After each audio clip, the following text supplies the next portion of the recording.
Hello साथियों, welcome to royal study. दोस्तों, आज की इस वीडियो में मध्य प्रदेश पटवारी 2023 के स्पेशल एग्जाम का एनालिसिस हम आपके लिए लेकर आए हैं। आज 18 मार्च फर्स्ट शिफ्ट का एनालिसिस हम कवर करेंगे पूरी डिटेल के साथ में। सभी क्वेश्चंस सभी सब्जेक्ट के हमें मिल चुके हैं। साइंस के भी पूरे क्वेश्चंस मिले हैं, मैनेजमेंट के और जीके के तो पूरे क्वेश्चंस हम आपको हर वीडियोस में बताते ही हैं। क्लियर है? तो फर्स्ट शिफ्ट का एनालिसिस रहेगा ये 18 मार्च का।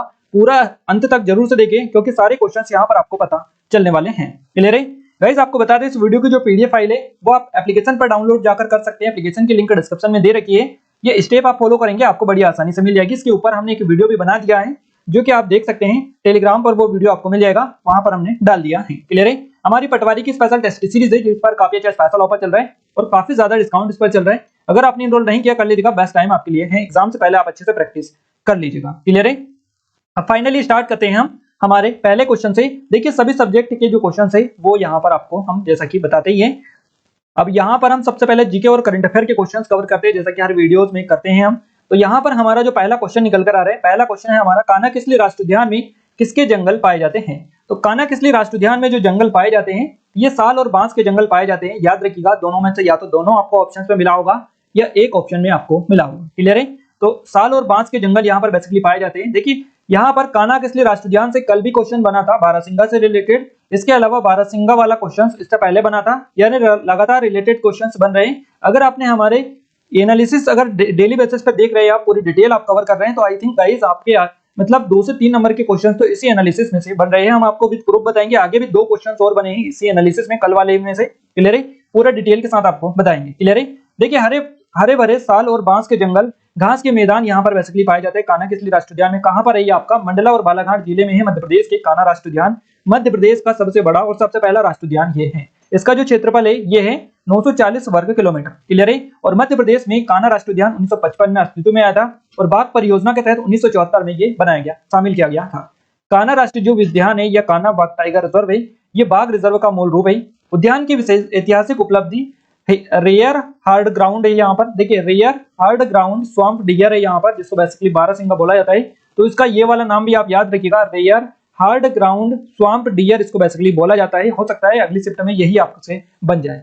तो ये जो बारहसिंगा है इसका संरक्षण यहाँ पर किया जा रहा है, जो विलुप्त होने से बचा यहाँ पर रहा है। क्लियर है? तो ओनली यहीं पर ये पाया जाता है बेसिकली। और मध्य प्रदेश का राज्य पशु है ये हार्ड ग्राउंड बारहसिंगा। ये है हरे भरे साल और बांस के जंगल, घास के मैदान और कान्हा के बिहड़ों ने रुडयार्ड किपलिंग को अपने प्रसिद्ध उपन्यास जंगल बुक के लिए प्रेरणा प्रदान की है। क्लियर है?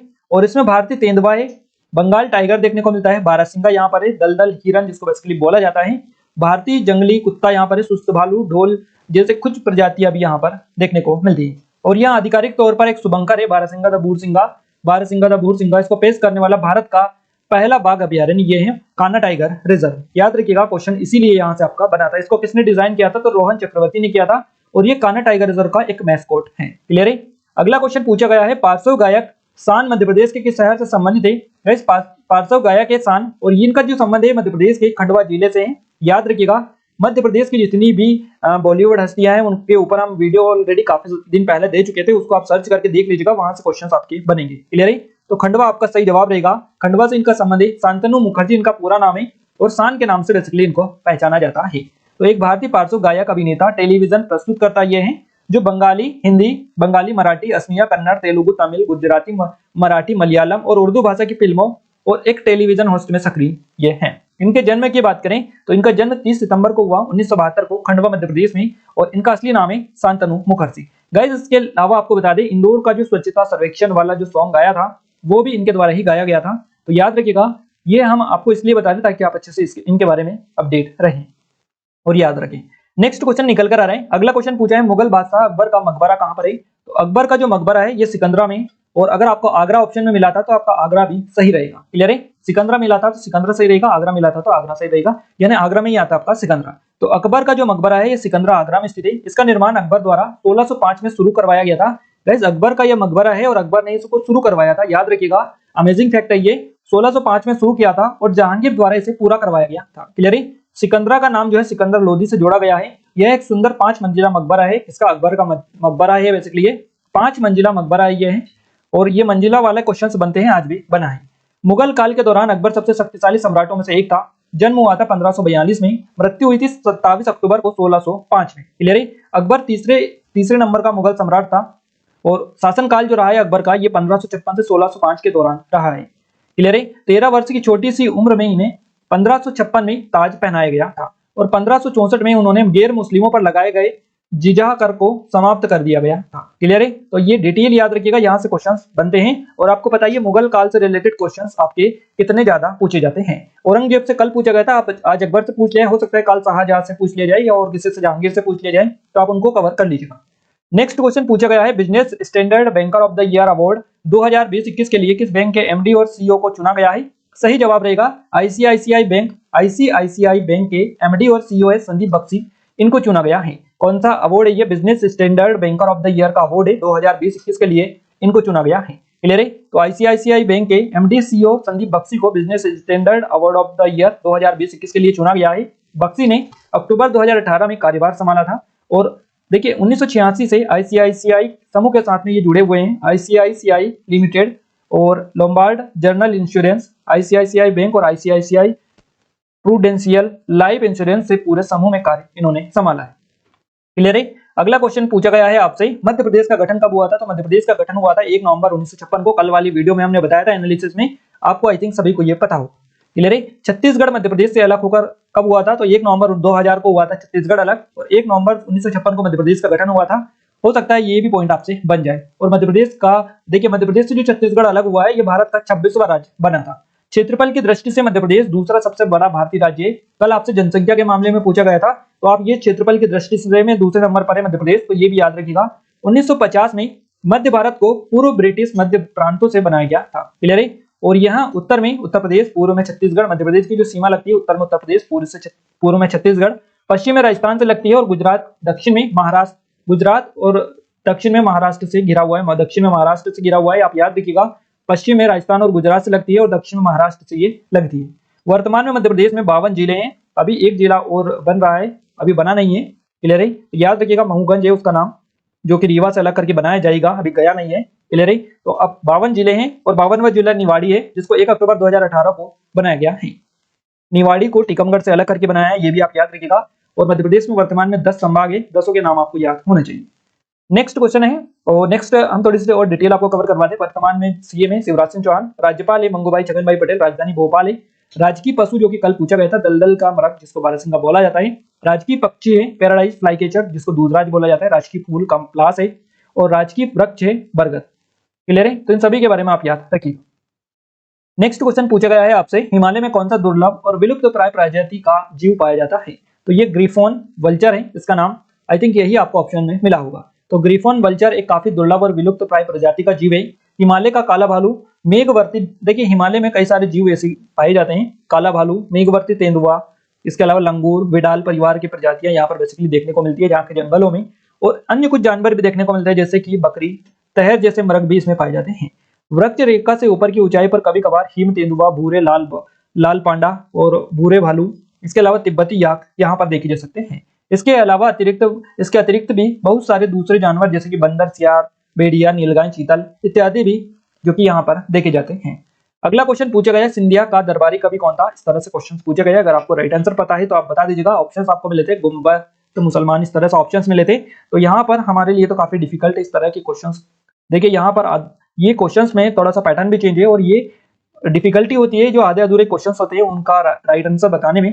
तो हो सकता है ये आधा अधूरा क्वेश्चन हो या इसका एग्जैक्ट पैटर्न चेंज पता नहीं चल पाया है, इसलिए इसका राइट आंसर भी बताना पॉसिबल नहीं हो पाता है। तो गाइस इस थोड़ी सी डिटेल कवर करवा दे सिंधिया वंश से रिलेटेड। सिंधिया वंश की स्थापना राणोजी सिंधिया ने की थी। राणोजी सिंधिया जिन्हें राणोजी राव सिंधिया के नाम से जाना जाता है, 1720 से 1745 के दौरान पेशवा बाजीराव के सेनापति ये थे। क्लियर है। और वे रियासत ग्वालियर राज्य के संस्थापक थे जिन्होंने मराठा के सिंधिया द्वारा शासित किया जाता है। नेक्स्ट जो क्वेश्चन बना है आपका, ये बना है राष्ट्रीय डॉल्फिन दिवस के रूप में कब मनाया जाता है। राष्ट्रीय डॉल्फिन दिवस के रूप में कब मनाया जाता है, ये क्वेश्चन बना है।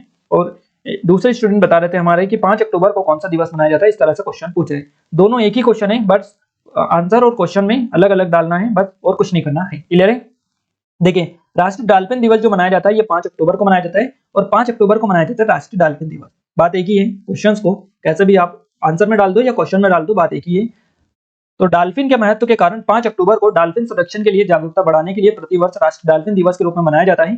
25 मार्च 2022 को नई दिल्ली में आयोजित राष्ट्रीय वन्य जीव बोर्ड की स्थानीय समिति की 67वीं बैठक की थी और इसमें प्रतिवर्ष 5 अक्टूबर को राष्ट्रीय डॉल्फिन दिवस यानी नेशनल डॉल्फिन डे के रूप में मनाए जाने की घोषणा की गई थी। तो ये क्वेश्चन भी आपका बन सकता है कि इसकी जो मनाए जाने की घोषणा कब की गई थी, 25 मार्च 2022 को एक बैठक के दौरान, जो कि 67वीं बैठक थी वन्य जीव बोर्ड की स्थानीय समिति की। क्लियर है? तो आप ये याद रखिएगा। और अब ये जो है 2022 से 5 अक्टूबर को हर साल मनाया जाएगा। क्लियर है? याद रखिएगा। और इसके अलावा और अपडेट दे दे, 18 मई 2010 को केंद्रीय पर्यावरण, वन एवं जलवायु परिवर्तन मंत्रालय ने डॉल्फिन को राष्ट्रीय जलीय जीव घोषित किया था। क्लियर है? तो ये भी आप याद रखिएगा। इसके अलावा थोड़ी सी और डिटेल कवर करवा दे। विश्व मत्स्य दिवस कब मनाया जाता है? तो हर साल 21 नवंबर को मनाया जाता है। और राष्ट्रीय मछली किसान दिवस कब मनाया जाता है? तो यह हर साल 10 जुलाई को मनाया जाता है। अगला क्वेश्चन पूछा गया है मैंग्रोव मैंगो करके, कहां पर इस तरह से क्वेश्चन पूछा गया है। एग्जैक्ट क्वेश्चन नहीं मिल पाया है, क्या था आप कमेंट में कमेंट करके बता दीजिए। नेक्स्ट क्वेश्चन पूछा है माई की बगिया कहां पर स्थित है। ये कांस्टेबल में भी आपका क्वेश्चन बना था एज इट इज। माई की जो बगिया है ये अमरकंटक में है। अब आपको क्या ऑप्शन में मिला था उस हिसाब से आप हैंडल कर सकते हैं, बाकी हमने राइट आंसर आपको बता दिया है। पूर्व दिशा में नर्मदा नदी से 1 किलोमीटर की दूरी पर माई की बगिया है, जिसे चरणोतक कुंड भी कहा जाता है और यह अपनी प्राकृतिक सुंदरता के लिए जाना जाता है।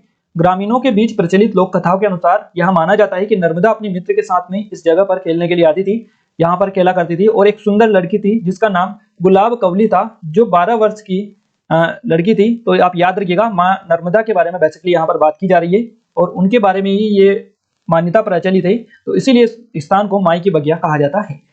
इसलिए इसका जो नाम है नर्मदा माई या माई की बगिया। गुलाब कावली वास्तव में एक पौधे का प्रतिरूपण है। माई की बगिया को अनेक ऋषियों की तपोभूमि भी कहा जाता है। यहाँ पर ऋषि भृंगु, ऋषि व्यास, मैकल और कपिल ऋषि ने तपस्या की थी, तप किया था। माई की बगिया का अर्थ क्या होता है? माँ का बगीचा, इसको बेसिकली हम बोल सकते हैं। क्लियर है? तो डिटेल आप याद रखिएगा। यहाँ से पहले भी कई सारे क्वेश्चंस बने हैं। नर्मदा नदी का उद्गम यही से हुआ है, तो बेसिकली यही माना जाता है कि माई की बगिया यानी नर्मदा माँ का या मैया नर्मदा का जो स्थान है ये यही है। अगला क्वेश्चन पूछा गया है पुराने जलोढ़ को क्या बोला जाता है। पुराने जो जलोढ़ है इनको भांगर बोला जाता है। भांगर ये दो प्रकार के होते हैं, पुराने जलोढ़ और नए जलोढ़। क्लियर है? तो पुराने जो जलोढ़ होते हैं इनको भांगर के नाम से जाना जाता है। पुरानी जलोढ़ मिट्टी को भांगर के नाम से जाना जाता है। नई जलोढ़ जो मिट्टी है इसको खादर के नाम से जाना जाता है। दोनों के बारे में आप याद रखिएगा। नेक्स्ट क्वेश्चन बना है मध्य भारत। देखिए क्वेश्चन क्या है, मध्य प्रांत का गठन किस वर्ष किया गया था। ये क्वेश्चन है आपका, पूछा गया है 1861 में किया गया था। 1861 में मध्य प्रांत का गठन हुआ था और मध्य प्रांत ब्रिटिश भारत का एक प्रांत था। इसमें मध्य भारत में मुगलों और मराठों से ब्रिटिश विजय शामिल थी। क्लियर है? और इसने वर्तमान मध्य प्रदेश, छत्तीसगढ़ और महाराष्ट्र राज्य के कुछ हिस्सों को शामिल किया था। तो मध्य प्रांत की जो राजधानी थी ये नागपुर थी और 1861 में केंद्रीय प्रांत और बरार ये बन गया था। अगला क्वेश्चन पूछा गया है, देखिए सक्कर खां किसके दरबार में थे। इस तरह से क्वेश्चन पूछा गया है, सक्कर खां किसके दरबार में थे, इस तरह से क्वेश्चन पूछा गया है। एग्जैक्ट क्वेश्चन नहीं मिल पाया है या इसके ऑप्शन हमें नहीं मिल पाए हैं। क्लियर है? तो आप देख लीजिएगा, जो भी ऑप्शंस मिले उस हिसाब से कमेंट में कमेंट करके बता दीजिएगा क्या क्या ऑप्शंस थे, अगर आपको पता है तो। मध्य प्रदेश सरकार ने 1990 में साकर खां को तुलसी सम्मान से सम्मानित किया था। तो आई थिंक यही वो होंगे जिनके बारे में क्वेश्चन का में जिक्र किया गया है, तो उनके बारे में ही। और 1990 में इनको तुलसी सम्मान से सम्मानित किया था। बाकी और ज्यादा डिटेल इनके बारे में हमें नहीं मिल पाई है। क्लियर है? आगे बढ़ते हैं और अगला क्वेश्चन पूछा गया पंचवर्षीय योजना के मुख्य लक्ष्य क्या होते हैं। तो पंचवर्षीय योजना के जो मुख्य लक्ष्य होते हैं तो काफी होते हैं। हम यहाँ पर आपको बता दें शॉर्ट में, ताकि आपको आइडिया लग जाए ऑप्शंस में जो मिले होंगे। देश से गरीबी को मिटाना, लोगों के लिए रोजगार के अवसर लाना, सभी को आत्मनिर्भर बनाना, देश का आर्थिक विकास करना। पंचवर्षीय योजना का जो मुख्य उद्देश्य यही है कि देश की गरीबी को मिटाना, लोगों के लिए रोजगार लाना, सभी को आत्मनिर्भर बनाना, देश का आर्थिक विकास करना, देश की आर्थिक स्थिति में सुधार करना, साथ ही साथ देश में रहने वाले नागरिकों की जीवन शैली में भी सुधार और बदलाव लाना। ये जो है पंचवर्षीय योजना का मुख्य लक्ष्य था। अगला क्वेश्चन पूछा गया मोहनजोदड़ो का क्या बोला जाता है।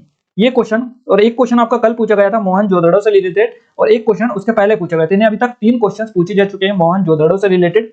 अब आज क्वेश्चन बना है मोहनजोदड़ो को क्या बोला जाता है।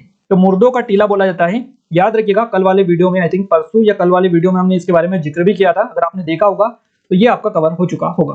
मोहनजोदड़ो को मुर्दों का टीला कहा जाता है। हड़प्पा की खोज के 1 साल बाद मोहनजोदड़ो के पुरातात्विक स्थल को 1922 में मान्यता दी गई थी। मोहनजोदड़ो का विकास प्रागैतिहासिक सिंधु संस्कृति के लगभग 3000 ईसा पूर्व हुआ था। यह एक प्राचीन सिंधु घाटी सभ्यता के सबसे बड़े शहरों में से एक है। क्लियर है? अगला क्वेश्चन पूछा गया है प्रति व्यक्ति आय का सूत्र क्या है। तो राष्ट्रीय आय बटा जनसंख्या ये होता है। प्रति व्यक्ति आय के रूप में भी जाना जाता है। प्रति व्यक्ति आय के रूप में जाना जाता है। एक आर्थिक इकाई में या देश है ना, देश या शहर जैसे औसत की लोगों की जो औसत आय ये बेसिकली होती है प्रति व्यक्ति आय, और इसकी जो गणना है कुल आय में आय के सभी स्रोतों को मापकर कुल जनसंख्या द्वारा विभाजित करके निकाली जा सकती है। तो यही इसका सूत्र होता है। अगला क्वेश्चन पूछा गया है, Seoni camp live in Satpura पुस्तक किसकी है? इस तरह से क्वेश्चन पूछा गया। तो देखिए इसका जो पूरा नाम है ये पुस्तक का, वो हम आपको बता दें, सिवनी और camp live on the Satpura range at tell on Indian adventure, ये पूरा आपका क्वेश्चन है। ये इस पुस्तक का पूरा नाम है बेसिकली। अब क्वेश्चन में आपको क्या दे रखा था, कितना दे रखा था, आधा अधूरा दे रखा था या पूरा दे रखा था, ये नहीं पता। इस पुस्तक का पूरा नाम ये है, और इसके ऑथर कौन है, इसके जो लेखक है ऑथर, ये स्टरडेल रॉबर्ट आर्मिटेज है। तो यही आई थिंक आपको ऑप्शन में दे रखा होगा, और ये पुस्तक आपकी एज इट इज पूछी गई है। क्लियर है? अगला क्वेश्चन पूछा गया है, देखिए इसका जो है फुल फॉर्म पूछा है, ये क्या है, MPSSDEGB, इसका पूरा नाम क्या है ये आपसे पूछा था। तो इसका पूरा नाम है मध्य प्रदेश राज्य कौशल विकास एवं रोजगार जनरेशन बोर्ड। इंग्लिश में बात करें तो Madhya Pradesh state skill development and employment generation board इसका फुल फॉर्म है। क्लियर है? तो आई थिंक यही आपको आपने क्लिक किया होगा। अगला क्वेश्चन पूछा गया है, चमड़े उद्योग का जीआई टैग किसे मिला है? तो गाइस चमड़े उद्योग के लिए जो जीआई टैग मिला है ये इंदौर को मिला है। कल वाली वीडियो में हमने बताया था कि बालाघाट को मिला था चिन्नौर चावल के लिए, चिन्नौर धान के लिए जीआई टैग। उसी वीडियो में हमने बताया था कि मध्य प्रदेश का और भी जीआई टैग है, तो उनके बारे में। तो ये क्वेश्चन यहाँ से आपका कवर हो गया। एनालिसिस देखने से ये फायदा होता है गाइस कि जिससे रिलेटेड क्वेश्चंस बन रहे हैं उनसे ही रिलेटेड क्वेश्चंस बनते हैं आपके, और हम इसीलिए पूरी डिटेल के साथ में आपको कवर करवाते हैं। चमड़े उद्योग का जो जीआई टैग मिला है इंदौर को मिला है। चमड़े के खिलौने इंदौर मध्य प्रदेश के हस्तशिल्प को भौगोलिक संकेत टैग मिला है। और मध्य प्रदेश के और भी हम जीआई टैग आपको कवर करवा दे अगर आगे से पूछे भी जाए तो। चंदेरी की साड़ी को मिला है, चंदेरी की साड़ी को अशोकनगर जिले में ये हस्तशिल्प मिला है। जिला पूछा जाए तो आपका अशोकनगर हो जाएगा। मध्य प्रदेश के बाघ प्रिंट हस्तशिल्प के लिए धार जिले को मिला है, याद रखिएगा।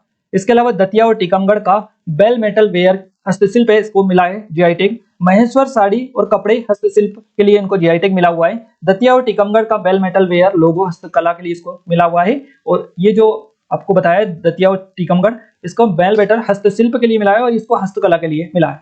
इंदौर के चमड़े के खिलौने लोगो हस्तकला के लिए इसको जीआई टैग मिला है। रतलामी सेव खाद्य सामग्री है ये आपकी, और इसको जीआई टैग मिला हुआ है। मध्य प्रदेश के बाघ प्रिंट है ना, लोगों के लिए हस्तशिल्प के लिए इसको बेसिकली ये मिला हुआ है जीआई टैग। और इसमें जो बाघ प्रिंट है ये हस्तशिल्प के लिए मिला है, और ये अब आपका बाघ लोगों के लिए बेसिकली मिला है, लोगों में। क्लियर है? इसके अलावा झाबुआ का कड़कनाथ काला चिकन मांस जो है इसको मिला है खाद्य पदार्थ की श्रेणी में जीआई टैग। तो ये झाबुआ जिले के लिए इसको मिला है। सारी चीजें हम बता दिए। ये बाघ जो प्रिंट है इसके लिए धार जिला आप कर लीजिएगा। बाकी और सभी जिले यहाँ पर मेंशन कर रखे हैं, आप इनको एक नजर अच्छे से कवर कर लीजिएगा। अगला क्वेश्चन पूछा गया है गाइस, ये सेम टू सेम आपकी एमपी कांस्टेबल के एग्जाम में पूछा गया था 2022 में, वही कॉपी कर लिया है। वीर सिंह देव का महल कितना मंजिला है?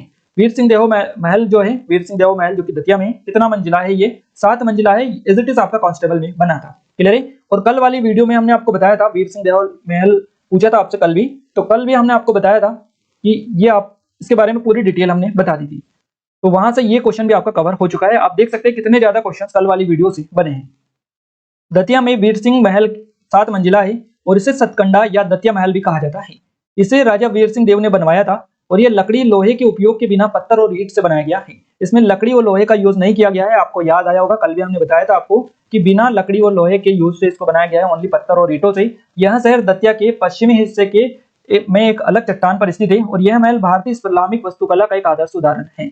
नेक्स्ट क्वेश्चन पूछा गया है, निम्न में से मध्य प्रदेश में कौन सा बांध नहीं है? और आपको ऑप्शंस दे रखे थे, बरखेड़ा, बरेरा, इस तरह से ऑप्शंस दे रखे थे, और वो काफी पॉपुलर बांध भी नहीं थे, जैसे कि बड़े बड़े जो बांध है उनमें से ऑप्शंस भी नहीं था, तो हमें जो ऑप्शंस है वो भी नहीं मिल पाए हैं। क्लियर है? तो कुछ छोटे मोटे बांध होंगे, आई थिंक वही जो आपने नहीं सुना होगा उनका नाम, वो आपको ऑप्शंस में दे रखे होंगे। क्लियर है? तो आप देख लीजिएगा एक नजर सभी बांधों को, छोटे बड़े सभी को, वहां से क्वेश्चन आपके बन रहे हैं। नेक्स्ट क्वेश्चन बना है, नीलगिरी पर्वत किस राज्य में है? तो तमिलनाडु में है। अगला क्वेश्चन बना है, फिल्म इंडस्ट्री का निर्माता किसे माना जाता है? तो दादा साहब फाल्के को माना जाता है फिल्म इंडस्ट्री का निर्माता। याद रखिएगा, दादा साहब फाल्के भारतीय सिनेमा के जनक के रूप में जाने जाते हैं। तो ये सभी क्वेश्चन हमने जीके के कवर आपको करवा दिए, आई थिंक आपको अच्छे से कवर हो चुके होंगे। क्लियर है? अब हम और आगे बढ़ते हैं और साइंस के क्वेश्चंस की ओर कवर करते हैं। क्लियर है? उससे पहले बता दें हमारे पटवारी की स्पेशल टेस्ट सीरीज है, जेल प्रहरी फॉरेस्ट गार्ड की स्पेशल टेस्ट सीरीज है, एमपीएसआई की स्पेशल टेस्ट सीरीज है, इसके अलावा एमपीपीएससी की टेस्ट सीरीज है, एमपी की करंट अफेयर की 2023 की ईबुक है ये, और ये 2022 की है। इन सभी की लिंक डिस्क्रिप्शन में, एमपीजीके करंट अफेयर की टेस्ट सीरीज है, एमपी करंट अफेयर एमपीजीके की, ये एमपीजीके का स्पेशल वीडियो कोर्स है। सभी की लिंक डिस्क्रिप्शन में, एप्लीकेशन को डाउनलोड करेंगे, सभी के डेमो वहीं पर मिलेगी, इनके बारे में कंप्लीट इन्फॉर्मेशन चेकआउट कर सकते हैं। काफी अच्छा स्पेशल ऑफर इन पर चल रहा है। अब हम साइंस को कवर कर लेते हैं। साइंस में भी सभी क्वेश्चंस मिल चुके हैं। किलोग्राम किसका एसआई मात्रक है? द्रव्यमान का है। कार्य का एसआई मात्रक जूल है। द्रव्यमान का एसआई मात्रक किलोग्राम है और ताप का एसआई मात्रक पास्कल होता है। नेक्स्ट क्वेश्चन बना है शरीर के लिए क्या जरूरी है? जानकारी हम आपको देना चाहेंगे। हमारे शरीर के लिए 6 जरूरी पोषक तत्व हैं, vitamin, minerals, protein, fat, water और कार्बोहाइड्रेट। आई थिंक यहीं से इन्हीं में से 6 में से आपका ऑप्शन मिला होगा। अगला क्वेश्चन है चंद्रमा पृथ्वी का चक्कर कितने दिनों में पूरा करता है? यानी कि एक चक्कर कितने दिनों में लगाता है? 27 दिन 8 घंटे में पूरा होता है। नेक्स्ट क्वेश्चन है आरबीसी। आरबीसी का जीवन काल कितना होता है? रेड ब्लड सेल्स का जीवन काल होता है टाइम, ये आपका होता है 120 दिन। क्लियर है, याद रखिएगा। नेक्स्ट क्वेश्चन पूछा गया है रासायनिक नाम से रिलेटेड आपका क्वेश्चन बना है, आप याद रखिएगा। इसके अलावा बीमारी से और कीटनाशक से रिलेटेड भी क्वेश्चंस आपके पूछे गए हैं। क्लियर है, तो इनको एक नजर अच्छे से आप देख लीजिएगा जिन जिन टॉपिक से आपके क्वेश्चंस बन रहे हैं, क्योंकि लगातार यहीं से आपके क्वेश्चंस पहले भी पूछे जा रहे थे और अब भी पूछे जा रहे हैं और आगे भी आपके क्वेश्चंस यहां से बनेंगे। क्लियर है। नेक्स्ट क्वेश्चन है इलेक्ट्रॉनिक नंबर से रिलेटेड भी क्वेश्चंस पूछा गया है आपका। क्लियर है। और अगला क्वेश्चन पूछा गया है वहां कौन सी धातु है जिसे काटा जा सकता है? तो लिथियम, सोडियम और पोटेशियम, इन तीनों में से एक ऑप्शन आपका मिला होगा। ये तीनों ऐसी धातु है जिनको आसानी से काटा जा सकता है। जिन धातुओं को स्टील के चाकू से आसानी से काटा जा सकता है उनमें लिथियम, सोडियम और पोटेशियम आदि हैं। नेक्स्ट क्वेश्चन पूछा गया है मृदा प्रदूषण किसकी वजह से फैलता है? तो मनुष्य सीधे या परोक्ष रूप से मिट्टी में हानिकारक पदार्थ मिलाते हैं या रसायनों वस्तुओं का प्रयोग करते हैं, जिसकी वजह से मृदा प्रदूषण होता है। ये ऑटोमेटिक नहीं हो पाता है, आप सभी को पता होना चाहिए। या तो फैक्ट्री वगैरह से अपशिष्ट निकलता है उसकी वजह से होता है, जो कि मनुष्यों के द्वारा ही बेसिकली किया जाता है। तो मृदा प्रदूषण औद्योगिक गतिविधि, इलेक्ट्रॉनिक अपशिष्ट निपटान, कृषि गतिविधियों, कृषि भूमि पर कीटनाशकों का छिड़काव और उर्वरक आदि का उपयोग करके, या फिर अपशिष्ट निपटान, अपशिष्ट लैंडफिल के रिसाव का कारण होता है। आज का जो फैक्ट्रियों से जो अवशिष्ट निकलता है बेसिकली उसके कारण, और एसिड वर्षा के कारण ये जो चीजें होती है ये होती है मृदा प्रदूषण। तो आप याद रखिएगा, यहीं से आपका ऑप्शन मिला होगा। नेक्स्ट क्वेश्चन है डाउन सिंड्रोम। डाउन सिंड्रोम रोग किसकी वजह से होता है? तो ये गुणसूत्रों का 21 गुणसूत्रों का त्रिगुण सूत्रता ये है, इसे ट्राइसोमी 2 भी कहा जाता है।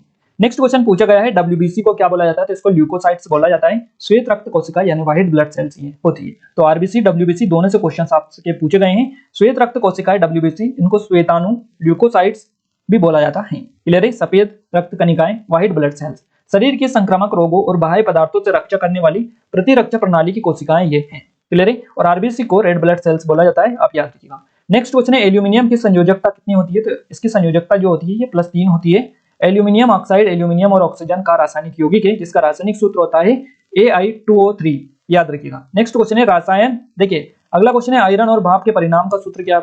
ये क्वेश्चन आपका बना है। आयरन की डस्टिंग का फॉर्मूला क्या है? ये क्वेश्चन आपका पूछा गया है। न्यूटन का नियम, अधिकतम प्रवाह, इससे रिलेटेड भी क्वेश्चन आपका बना है। ब्रेन ट्यूमर से क्वेश्चन बना है आपका। ऊर्जा पिरामिड से क्वेश्चन पूछा गया है। बायोलॉजी का नोबेल किसे मिला है? अब ये नहीं दिया है किस सन का या किस क्षेत्र, बायोलॉजी का दिया है, किस सन का नहीं दिया है। तो यहाँ पर अगर पूरा बता पाते तो हम भी आपको यहाँ पर डिटेल थोड़ी सी डाल देते। नेक्स्ट क्वेश्चन है तरंग दैर्ध्य नापने की इकाई क्या होती है? तो एंगस्ट्रॉम इसको बोला जाता है। क्लियर है। तो यहाँ पर साइंस में भी पूरे के पूरे टॉपिक आपको पता चल चुके हैं, क्वेश्चंस भी पता चुके हैं आपको, जो कि आपके लिए काफी हेल्पफुल रहे होंगे। नेक्स्ट बात करते हैं अब हम कंप्यूटर की। कंप्यूटर में देखिए पहला क्वेश्चन बना है कौन सी मेमोरी बड़ी होती है? तो ये योटाबाइट्स होती है। योटाबाइट्स कंप्यूटर मेमोरी का सबसे बड़ा आकार होता है। नेक्स्ट क्वेश्चन है एलयू सिस्टम का क्या कार्य है? अगला क्वेश्चन बना है एमएस एक्सेल से, एमएस वर्ड से क्वेश्चन पूछा गया है। इंटरनेट नेटवर्क से क्वेश्चन आपका बना है। रेम का पूरा नाम पूछा था, रैंडम एक्सेस मेमोरी ये होता है। क्लियर है। इसके अलावा ऑपरेटिंग सिस्टम से क्वेश्चन बना है। सीपीयू का यूज होता है। तो सीपीयू का जो यूज होता है बुनियादी अंकगणितीय तर्क, नियंत्रण और इनपुट आउटपुट संचालन के लिए होता है। क्लियर है। बुनियादी अंकगणितीय तर्क इन सभी के लिए होता है जो प्रोग्रामों में निर्देशों द्वारा निर्दिष्ट किया जा सकता है, उसके लिए बेसिकली सीपीयू का यूज होता है। सेंट्रल प्रोसेसिंग यूनिट इसको बोला जाता है। और इनपुट डिवाइस और आउटपुट डिवाइस के बीच संबंध बनाए रखता ये है सीपीयू। नेक्स्ट क्वेश्चन है रेम रोम क्या है? ये क्वेश्चन आपका बना है। क्लियर है। इसके अलावा ऐसा डिवाइस कौन सा है जो स्कैन करता है? तो स्कैनर इसको बोला जाता है। स्कैनर किसी पेपर या कागज के छाप को स्कैन कर डिजिटल फॉर्मेट में उसे कंप्यूटर में प्राप्त कर सकता है, जिसे कंप्यूटर में देखा और संपादित किया जा सकता है। स्कैनर जो होता है ये इनपुट डिवाइस होता है, ये आप याद रखिएगा। यहाँ से लगातार क्वेश्चंस बन रहे हैं इनपुट आउटपुट से, तो इनको एक नजर देख लीजिएगा। सॉफ्टवेयर से क्वेश्चंस आपका बना है, इनपुट आउटपुट से क्वेश्चंस बन रहे हैं आपके। किसी को बार बार इंसर्ट करने को क्या कहते हैं? इस तरह से क्वेश्चंस बना है। मार्कअप भाषा कौन सी यूज होती है? तो ये HTML होती है, हाइपर टेक्स्ट मार्कअप लैंग्वेज। कल भी इसका क्वेश्चन आपका पूछा गया था। इसके अलावा इन चारों में से कौन सा वायरस है? इस तरह से क्वेश्चन पूछा गया है। वर्कशीट के अलावा हम किसे इस्तेमाल करते हैं? और नेक्स्ट क्वेश्चन है सबसे फास्ट मेमोरी कौन सी है। इसके अलावा स्कैनर किस प्रकार की डिवाइस है, अभी हमने ऊपर आपको बताया है। और फाइनली यहाँ पर क्वेश्चन आ चुका है, स्कैनर जो है ये इनपुट डिवाइस है। क्लियर है, स्कैनर जो होता है ये इनपुट डिवाइस है। इस तरह के क्वेश्चन हमने आपको बता दिए हैं और आपको याद रखने हैं। 128 बिट से संबंधित क्वेश्चन बनाए, मदरबोर्ड हार्डवेयर या सॉफ्टवेयर है, ये क्वेश्चन आपका पूछा गया है। एआई का पूरा नाम पूछा है, आर्टिफिशियल इंटेलिजेंस ये होता है। और वोलेटाइल मेमोरी से रिलेटेड भी आपका क्वेश्चन बना है। तो गाइस यहाँ पर भी कंप्यूटर में भी पूरा का पूरा आपको पता चल चुका है कहाँ कहाँ से क्वेश्चंस आए हैं। अब हम बात करते हैं हिंदी की।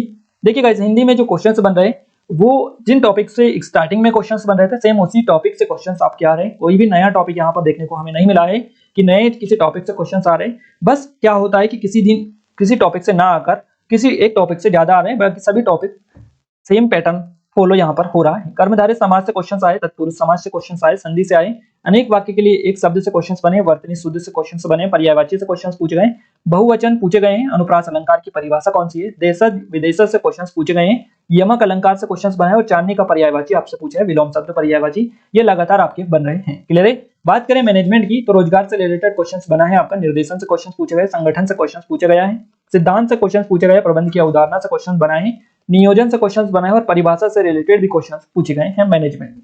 अब हम बात करते हैं इंग्लिश की। सिनोनियम से क्वेश्चंस बने, एंटोनियम से क्वेश्चंस बनाए, एक्टिव पैसिव वॉइस से क्वेश्चंस बने हैं आपके, डायरेक्ट इनडायरेक्ट स्पीच से क्वेश्चंस पूछे गए हैं, नरेशन से क्वेश्चंस पूछे हैं, कंजक्शन से क्वेश्चंस बने हैं आज। इसके अलावा टेंस से क्वेश्चंस पूछे गए हैं, एंटोनियम जो कि ऑलरेडी हम बता चुके हैं, एंटोनियम सिनोनियम से क्वेश्चंस आपके बने हैं। बात करें मैथ्स में तो समय कार्य से क्वेश्चंस पूछे गए, सरलीकरण से क्वेश्चंस बने हैं, बार ग्राफ से क्वेश्चंस आपके पूछे गए हैं, अलजेब्रा आज देखने को मिला है, समय दूरी से क्वेश्चंस पूछे गए हैं, एसआई सीआई से क्वेश्चंस बने हैं, प्रतिशत से क्वेश्चंस पूछे गए हैं, अनुपात समानुपात से क्वेश्चंस पूछे गए, औसत से जो कि ऑलरेडी आपको बता चुके हैं, औसत से क्वेश्चंस आपके पूछे गए हैं, एवरेज। क्लियर है। इसके अलावा लाभ हानि से क्वेश्चंस पूछे गए हैं, त्रिभुज से क्वेश्चंस बने हैं, माध्य माध्यिका बहुलक से क्वेश्चंस बने हैं, रेलगाड़ी से भी क्वेश्चन आपको देखने को मिले हैं। रीजनिंग में कोडिंग डिकोडिंग आपकी आई है, कथन निष्कर्ष आए हैं, ब्लड रिलेशन आए थे। क्लियर है। बैठक व्यवस्था से क्वेश्चंस पूछे गए, मिरर इमेज से क्वेश्चंस पूछे गए, डाइस पासा से क्वेश्चंस पूछे गए हैं, रैंकिंग भी आपकी पूछी गई। इसके अलावा नंबर सीरीज जैसा कि रोज पूछी जा रही है, दिशा दूरी भी पूछी जा रही है आपकी लगातार, श्रृंखला से क्वेश्चन देखने को मिले, अल्फाबेट सीरीज से भी क्वेश्चंस देखने को मिले। ये सभी टॉपिक आपको हमने बताए हैं, इन टॉपिक को आप अच्छे से कर लीजिएगा, अच्छे से कमांड कर लीजिएगा, क्योंकि लगातार इनसे क्वेश्चंस बन रहे हैं। और अगर आप चाहते हैं कि आपकी अच्छी से तैयारी हो जाए, यानी आपके लिए बिल्कुल भी टाइम कम ना पड़े, तो आप एग्जाम से पहले अच्छे से प्रैक्टिस कर लीजिएगा। हमारी स्पेशल टेस्ट सीरीज है पटवारी के लिए, काफी अच्छे से प्रैक्टिस कर सकते हैं आप उसके माध्यम से। तो डिस्क्रिप्शन में लिंक है, काफी अच्छा स्पेशल ऑफर चल रहा है। इन सभी की जो जितने भी कोर्स आपको दिखाई दे रहे हैं सभी के लिंक डिस्क्रिप्शन में, आप एक बार जरूर से विजिट करिएगा। डिस्क्रिप्शन में आपको लिंक मिल जाएगी, आप डेमो एटलीस्ट चेक कर लीजिएगा। इस वीडियो की जो पीडीएफ फाइल है आपको टेलीग्राम एप्लीकेशन दोनों जगह पर मिल जाएगी, दोनों के लिंक डिस्क्रिप्शन में दे रखी है, जहां से आप डाउनलोड इनको कर सकते हैं। एप्लीकेशन की लिंक जरूर से आप डाउनलोड करके और यहाँ पर ये जो स्टेप है इसको जरूर से फॉलो कर लीजिएगा, आपको पीडीएफ आसानी से मिल जाएगी। इस वीडियो को अपने दोस्तों के साथ शेयर करें, ज्यादा लाइक करें इस वीडियो को, ताकि हम आपके लिए लगातार ऐसे ही वीडियोस लेकर आते रहें। क्लियर है। और आपने अभी तक चैनल को सब्सक्राइब नहीं किया है तो कर लीजिएगा, बेल आइकन को आप दबा दीजिए, ताकि जैसे ही हमारा वीडियो आए तुरंत से आपको नोटिफिकेशन मिल जाए। तो हम मिलते हैं हमारे नेक्स्ट शिफ्ट के एनालिसिस के साथ, तब तक के लिए जय हिंद, वंदे मातरम।